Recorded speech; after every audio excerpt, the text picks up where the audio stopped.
ஒரு தடவை புரந்தரதாசர் ஒரு யாத்திரை மேற்கொள்கிறார். யாரோட? அப்பண்ணா கூட. இந்த யாத்திரை எதை நோக்கி போகிறது அப்படின்னா, பண்டரிபுரத்தில் விட்டலனை தரிசனம் பண்ணணுங்கிறதுக்காக போயிட்டுருக்கேன்.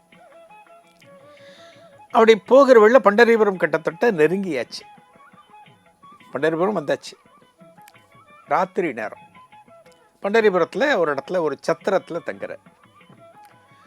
ராத்திரியில் கோவில் போக முடியாது. விடிஞ்சோடனே காலங்கார்த்தால் ஸ்நானம் பண்ணிவிட்டு போய் விட்டலனை தரிசனம் பண்ணலாம் அப்படின்னு பண்டரிபுரம் க்ஷேத்திரம் வந்து சேர்ந்த உடனே கொஞ்சம் ஆசுவாசப்படுத்திக்கலான்னு படுக்கிறார். யார்? புரந்தரதாசர்.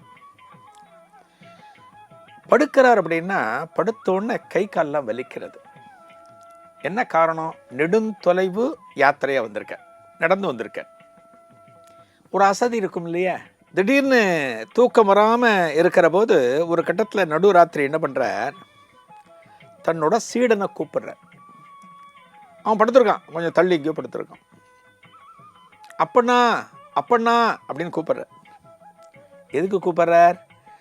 அப்பண்ணாவை விட்டு கொஞ்சம் வெந்நீர் போட சொல்லி கொதிக்க கொதிக்க அந்த வெந்நீரை காலுக்கு ஒரு ஒத்தடமாக கொடுத்தா இந்த கால் வலியெல்லாம் கொஞ்சம் குறையும் அப்படிங்கிறதுக்காக இந்த அப்பண்ணாவை கூப்பிட்றார்.